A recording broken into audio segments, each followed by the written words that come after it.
सबसे पहले बराह रास्त आपको लिए चलेंगे पेशावर, जहां पर वज़ीर इत्तलात खैबर पख्तूनख्वा शौकत यूसुफजई इस वक्त मीडिया से गुफ्तगू कर रहे हैं। और इसके बाद हमारे जो स्पीकर साहब हैं या जो और हमारे वफूद मुख्तलिफ ममालिक के अंदर जा रहे हैं सिफारती तौर पे, वो रूस जो हमेशा इंडिया के साथ खड़े होकर जो वेटो कर लेता था, आज वो भी इस जुल्म और बर्बरियत को देखते हुए वो आज कश्मीरियों के साथ खड़ा है। तो मेरे ख्याल से कश्मीरियों के दुख दर्द में पूरी कौम खड़ी है और ये वाहिद कौम है जो ईमानी जज्बे से लड़ती है, जिनके अंदर ईमानी जज्बा है, और जिस कौम में ईमानी जज्बा हो उसको हथियार शिकस्त नहीं दे सकती। अगर भारत की ये ख्वाबख्याली है या वो ये समझता है कि मैं अक्सरियत में हूँ, मेरे पास फौज ज़्यादा है, मेरे पास हथियार ज़्यादा है, तो मेरे ख्याल से हमारे मुसलमानों के लिए तो वो जो असहाब किराम से जो 313 होते थे और वो पूरे के पूरे लश्करों को शिकस्त दे देते, तो वही कौम आज भी जिंदा है अल्लाह के फजल से, वही कलमा ला इलाहा इल्लल्लाह और उसी कलमे के जज्बे के तहत ये फौज लड़ती है। और ये वाहिद मुल्क है जिसने दहशतगर्दी को शिकस्त दी है। आप देखें, एक वक्त था जब इस सूबे के अवाम रोजाना लाशें यहाँ गिरती थी, कुर्बानियाँ देती थी। हमारी पाक फौज ने, हमारी पुलिस ने, हमारे कौम ने बराबर कुर्बानियाँ दी हैं। तो आज मैं समझता हूँ कि वो तमाम लीडरशिप जो इस वक्त कह रही है कि जी हम एहतजाज कर रहे हैं, कोई कल मैंने एक प्रेस कॉन्फ्रेंस देखी है, उन्होंने कहा जी हम हुकूमत के खिलाफ एहतजाज करने जा रहे हैं। तो ये वक्त तो एहतजाज करने का नहीं है हुकूमत के खिलाफ। आप क्या मैसेज देना चाहते हैं? आप इंडिया के मौक़िफ़ को तक़वियत देना चाहते हैं? आपको कोई गिला शिकवा है, आपकी करप्शन में कोई लीडर गिरफ्तार है, तो वो तो अदालतों के केसेस से अदालतों में बोलते हैं। लेकिन इसमें अगर वो ये समझता है कि गवर्नमेंट प्रेशर में आके एहतसाब के अमल को रोक लेगी, तो एहतसाब का अमल नहीं रुकेगा, वो भी जारी रहेगा। और इंशाल्लाह जो सिफारती कामयाबियाँ हैं, मैं इमरान खान वज़ीर आज़म पाकिस्तान को मुबारकबाद पेश करता हूँ। उन्होंने जिस अंदाज से कश्मीर के मौक़िफ़ को पेश किया, पूरी दुनिया ने तस्लीम कर लिया। वो अमेरिका, उसकी अपनी मजबूरियाँ होंगी, और चाइना, तो मेरे ख्याल से जो जितने बड़े बड़े ममालिक हैं उन्होंने पाकिस्तान के मौक़िफ़ को तस्लीम किया है। और ये मोदी ने खुद अपनी तबाही, अपनी बर्बादी की ईंट रखी है। और मैं समझता हूँ कि इंशाअल्लाह ताला जो भारत के अंदर इंतशार है, जो खलफशार है, वो बढ़ेगा और वो ताकत के जोर पे कश्मीरियों को दबा के नहीं रख सकता। इस कश्मीरियों की वजह से इंशाअल्लाह इस भारत के टुकड़े होने वाले हैं, ये मैं आपको बता रहा हूँ। इसके हिस्से बखरे होने वाले इंशाअल्लाह। और जो आखिरी कील ठोकनी होगी, वो जिस दिन भारत ने पाकिस्तान की तरफ मैली आंख से देखा, इंशाअल्लाह मुझे उम्मीद है कि ये वो कौम है जो भी ये नहीं देखेगी कि उनके पास हथियार है कि नहीं है। ये देखे फ़लस्तीन के अंदर आज भी लोग पत्थरों से मुकाबला कर रहे हैं, और जो कश्मीर के अंदर नए मुसलमान हैं, नए कश्मीरी हैं, बगैर असलाह के लड़ रहे हैं। तो इंशाअल्लाह ताला ये कौम वो कौम है जिसने दहशतगर्दी को शिकस्त दी है। फिर वो जो फाटा के लोग जिन्होंने कश्मीर में जाके लड़े थे, वो फाटा हमारा हिस्सा है खैबर पख्तूनख्वा का। तो इंशाअल्लाह ताला फौज के साथ खड़े हैं, पूरी कौम फौज के साथ खड़ी है। और जो फौज का इस वक्त मोराल है वो काफ़ी हाई है। तो जिस फौज का, जिस कौम का मोराल हाई होता है, उसको शिकस्त देना काफ़ी मुश्किल होता है। मैं मैडम आपका शुक्रिया अदा करता हूँ और पूरी कौम का शुक्रिया अदा करता हूँ कि उन्होंने आज पूरे जज्बे के साथ यूम स्याह मनाया, और जो इंडिया का चेहरा है पूरी दुनिया के सामने बता दिया कि वो कितना जालिम है, कितना दहशतगर्द है, और मोदी कितना बड़ा कसाब है। तो मैं समझता हूँ कि ये हमारी कामयाबी है, कश्मीर की कामयाबी है। ये जो मुश्किल वक्त है इंशाअल्लाह ये दूर होने वाला है, ख़त्म होने वाला है, और कश्मीर जो है ये हिस्सा बनेगा पाकिस्तान का। बहुत बहुत शुक्रिया मैडम आपके लिए।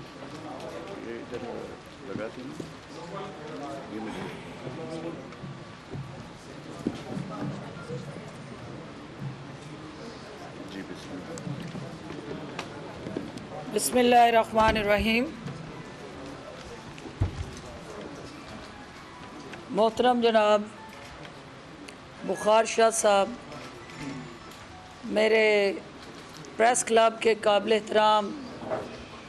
मुअज़्ज़ज़ ओहदेदारान, मेंबरान, पेशावर के मेरे सूबा KPK से तमाम पार्टी के यहाँ मौजूद कारकुनान, ख़वातीन, मेरे तमाम सिविल सोसाइटी और सियासी मैदान के अंदर अहम तरीन और मुतहरिक चेहरे, मुअज़्ज़ज़ ख़वातीनो हज़रात, अस्सलामु अलैकुम।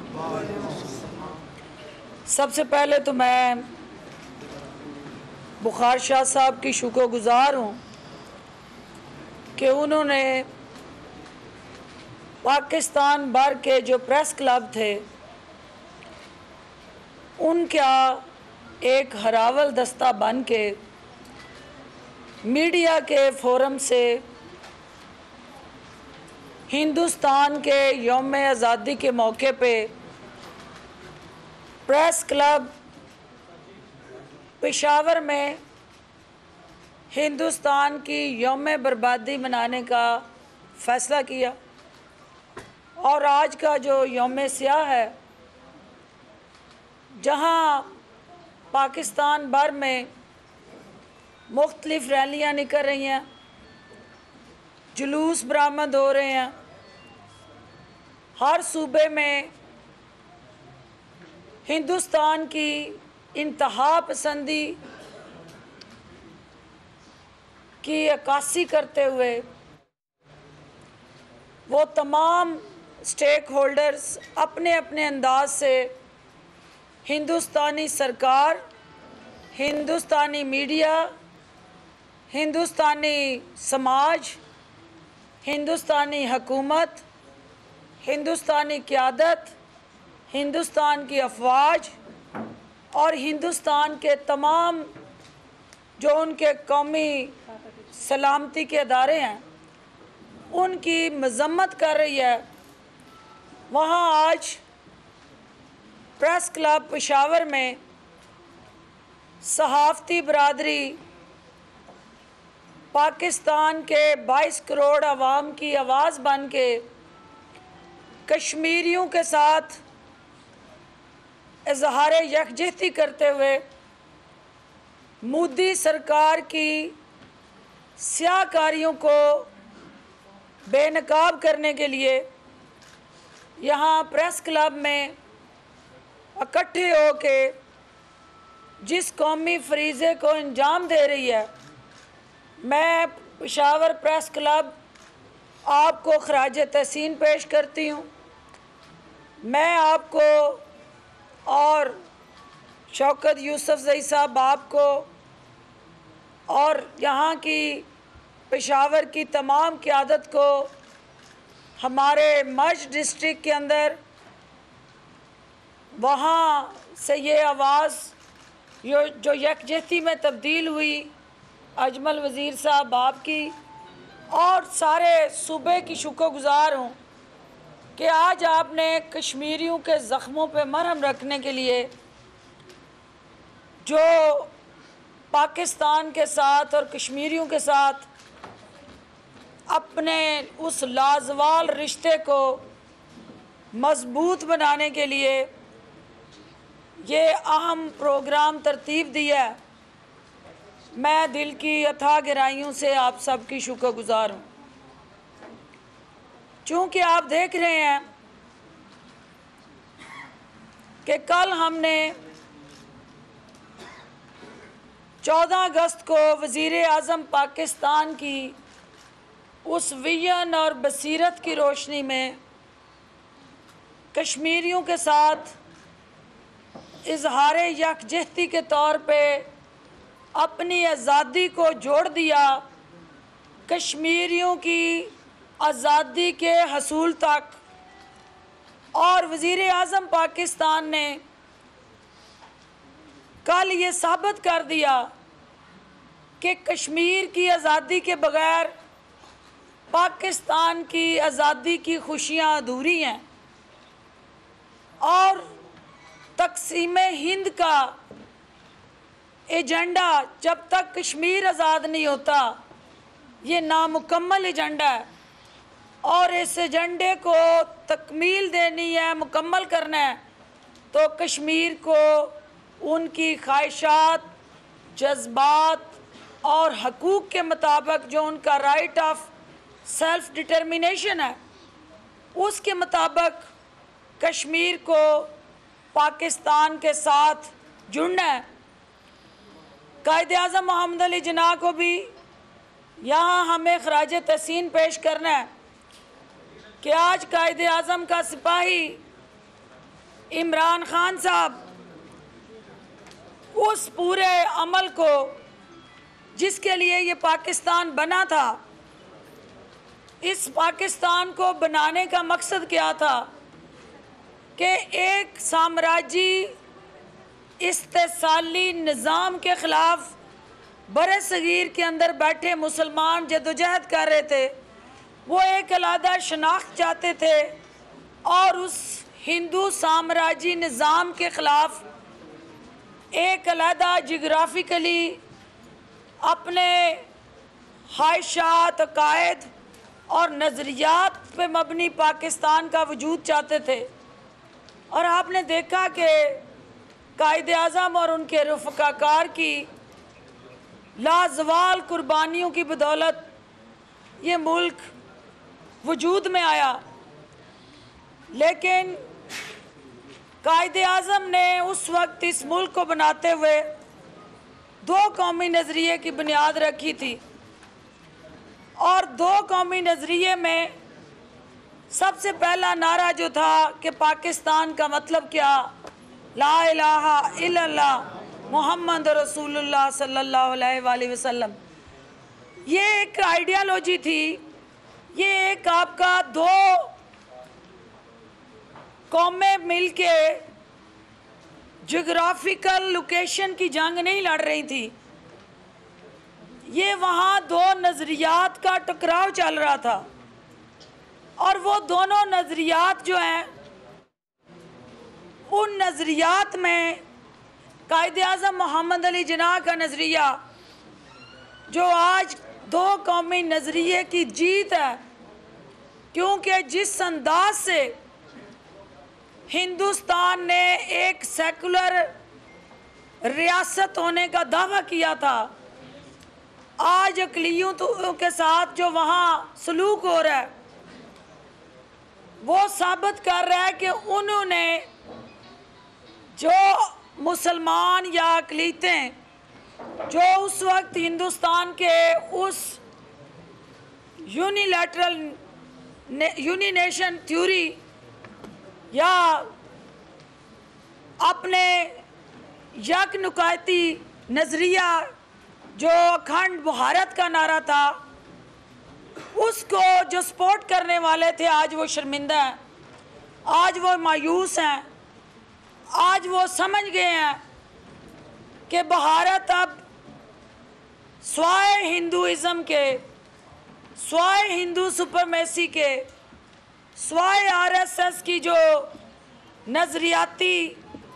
गुंडागर्दी है, उसके बग़ैर या उसके अलावा कोई शख्स, कोई और अक़लियत, वो मुसलमान हूँ, वो सिख हूँ, वो क्रिश्चियन हूँ या दीगर माइनॉरिटीज़ हूँ, किसी के लिए हिंदुस्तान में कोई इंच जगह बाकी नहीं बची। सबसे ज़्यादा इस्तेसाल वहाँ जो कश्मीरियों का हो रहा है, जिसके लिए आज ये यौम सियाह मनाया जा रहा है। आज मोदी की जो तकरीर है, यौम आज़ादी के मौके पे जो उसने तकरीर की है, वो आप सब की आंखें खोलने के लिए काफ़ी है। इस खित्ते के अंदर मौजूद ममालिक, उन सब के सामने उसने रीजन के अंदर जो अपना सुपरमैन का रोल है, उन अज़ाइम की तरफ उसने निशानदेही की है और हिंदुस्तान के अवाम को ये मैसेज दिया है कि now we are one nation under one constitution. तो आज यौम सियाह मना के पाकिस्तान के अवाम आज़ाद कश्मीर में बैठे, जम्मू कश्मीर में बैठे, पाकिस्तान से बाहर बैठे, वो तमाम लोग जो ये समझते हैं कि कश्मीरियों के साथ जुल्म हो रहा है, कश्मीरियों का इस्तेहसाल हो रहा है, जिस निज़ाम के ख़िलाफ़ कायदे आज़म ने जंग लड़ी थी उस वक्त, वो निज़ाम अनफॉर्चुनेटली पाकिस्तान से उसका ख़ात्मा ना हो सका। वो निज़ाम हम पे दोबारा मुसल्लत हो गया, जिसको इमरान खान साहब ने 2018 के इलेक्शन में, मैं इस सूबे के गयूर और बाशऊर अवाम को सलाम पेश करने आई हूँ कि आपने 72 साला गला सड़ा निज़ाम जो पाकिस्तान की जड़ों में कैंसर की तरह सरायत किया हुआ था, आपने वज़ीर आज़म इमरान खान साहब को सपोर्ट करके ना सिर्फ PTI को आपने इक़्तिदार में लाने का ज़रिया बना ये सूबा,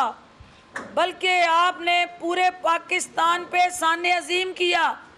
कि आपने कायद के नज़रिए को कायद के सिपाही के हवाले किया। और इमरान खान 1 साल में कायद के उस मिशन को, जिसमें क्या मिशन था कायद का कि इस मुल्क में जहां वो जदोजहद कर रहे थे कि मैं एक एनलाइटेंड मॉडरेट प्रोग्रेसिव पाकिस्तान बनाना चाहता हूं, जिसके अंदर रूल ऑफ लॉ हो, जिसके अंदर जस्टिस हो, जिसके अंदर इक्वल राइट्स इक्वल अपॉर्चुनिटीज़ हों, जिसके अंदर मेरिट हो, जिसके अंदर करप्शन के ऊपर ज़ीरो टॉलरेंस हो, जिसके अदारे बाख्तियार हों और जिसमें मुसावात हो। तो आज आप देख रहे हैं कि इमरान खान का दुश्मन, इमरान खान के सियासी इख्तलाफ के अंदर सबसे सामने खड़ा वही शख्स नज़र आएगा जो पाकिस्तान का दुश्मन था, जो जिन लोगों ने कायदे आज़म के नज़रियात को नहीं माना था, आज वही लोग इमरान खान के नज़रियात के आगे दीवार बन के खड़े हैं। ये क्रेडिट जाता है आपको KPK के फाटा के बाशऊर सियासी बाशऊर अवाम को कि आपने इस मुल्क से मरूसी निज़ाम का हमेशा के लिए सफाया किया। आपने इस मुल्क से 2 ख़ानदानों की हुक्मरानी को, जो मरूसी सियासत थी, नस्ल दर नस्ल मुंतकिल होती थी, इस सूबे ने उन दोनों जमातों से निकल के तीसरे ऑप्शन के तौर पे वज़ीर आज़म इमरान खान पे एतमाद किया। तो मैं KPK वालों आपको ये कहने आई हूँ कि आपने जिस शख्स को वोट दिया था, उस शख्स ने आपकी इमानत की पासदारी करते हुए कल आपने देखा कि किस तरह से आज़ाद जम्मू कश्मीर असेंबली में आपकी वोट की ताकत बोली है। जिसके पीछे अवाम होते हैं, जिसका कोई नज़रिया होता है, वो डट जाता है, वो अल्लाह के अलावा किसी के आगे नहीं झुकता। तो आपका लीडर वज़ीर आज़म पाकिस्तान कल जिस तरह से उन्होंने हिंदुस्तानी क़यादत को ललकार के ये पैगाम दिया है, कश्मीर की लाइन ऑफ कंट्रोल पे खड़े होके कि मोदी ज़हन में रखना कि हम जंग के कायल नहीं हैं, लेकिन अगर तुमने हमारी गैरत को ललकारा तो फिर हर ईंट का जवाब पत्थर से देंगे। तो मैं यहाँ ये कहने आई हूँ कि पत्थर जो है वो भी आपको पता कौन से वाले पत्थर से, हमारा बीइंग अ मुस्लिम, हम जिस शख्स को शैतान समझते हैं उसको कंकरियां मार के तस्कीन महसूस करते हैं, और हमारे मजहबी फरीज़े में शैतान को कंकरियां मारना बाइसे सवाब है। तो दुनिया के दौरे हाज़र के सबसे बड़े शैतान मोदी को ये कौम कंकरियां मार के उस ईंट का जवाब जो पत्थर से मिलेगा, इसको दुनिया में कहीं जगह नहीं मिलेगी। क्योंकि दुनिया में जहाँ जहाँ मुसलमान बसता है, जहाँ जहाँ कायदे आज़म के सिपाही और इमरान खान के चाहने वाले बसते हैं, वो अपनी इस पाक सरज़मीन की हिफाजत के लिए मोदी की शैतानी ज़हनियत को मलियामेट करने के लिए बेचैन और बेताब है। आपने देखा कि एक तरफ आपका वज़ीर आज़म पाकिस्तान का वो बैनुल-अक़वामी सतह पे मज़लूम कश्मीरियों का मुकदमा लड़ने की जदोजहद है, तो उस जदोजहद ने कल जब कौमी सलामती कमेटी में ये फ़ैसला हुआ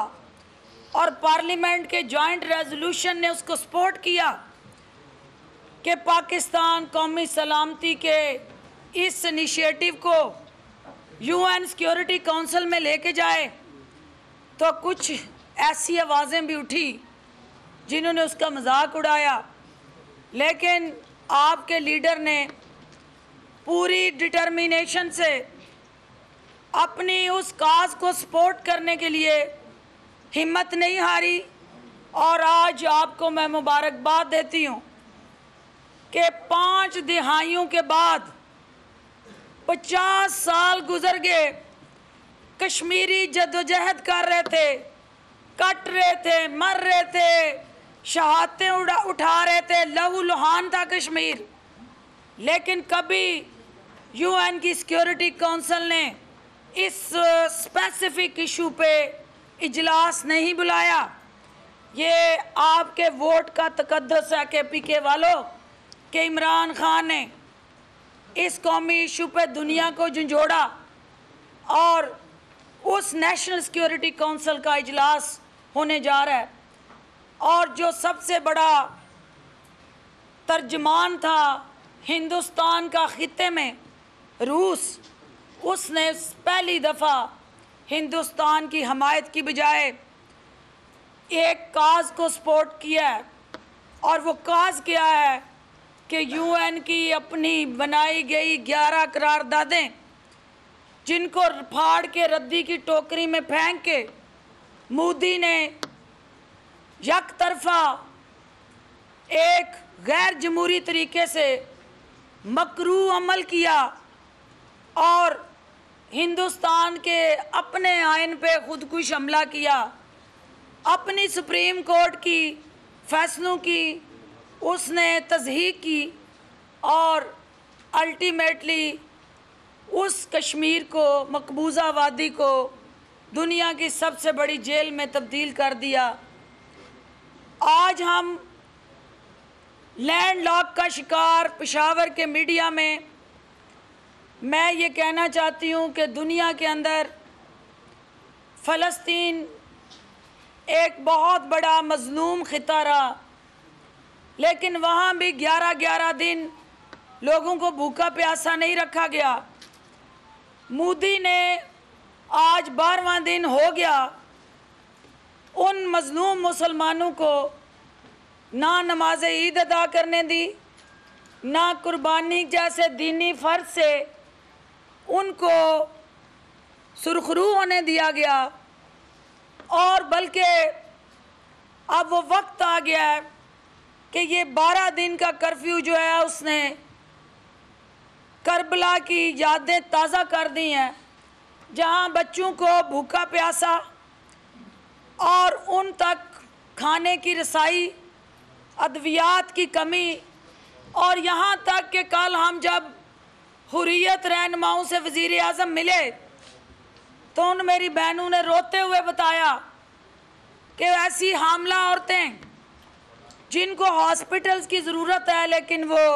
हर घर के बाहर हिंदुस्तानी फ़ौजी खड़ा है और उनकी हॉस्पिटल्स तक भी रसाई नहीं है। तो आज पेशावर प्रेस क्लब से हम हिंदुस्तान की इस स्याहकारी और मकरू अमल की मज़म्मत करते हैं, और आज यहाँ जो करारदाद हम पास करेंगे वो मज़लूम कश्मीरियों के साथ इज़हार यकजहती, और हिंदुस्तान ने जिस अंदाज से ये अपनी आज़ादी वाले दिन पाकिस्तान ने हिंदुस्तान की बर्बादी की यौम स्याह की शक्ल मना के बुनियाद रखी है उस बर्बादी की, क्योंकि हिंदुस्तान ने तमाम अक़लीतों को दीवार से लगा के उस इंतहा पसंदी की सोच को हवा दे के अपने उस आग में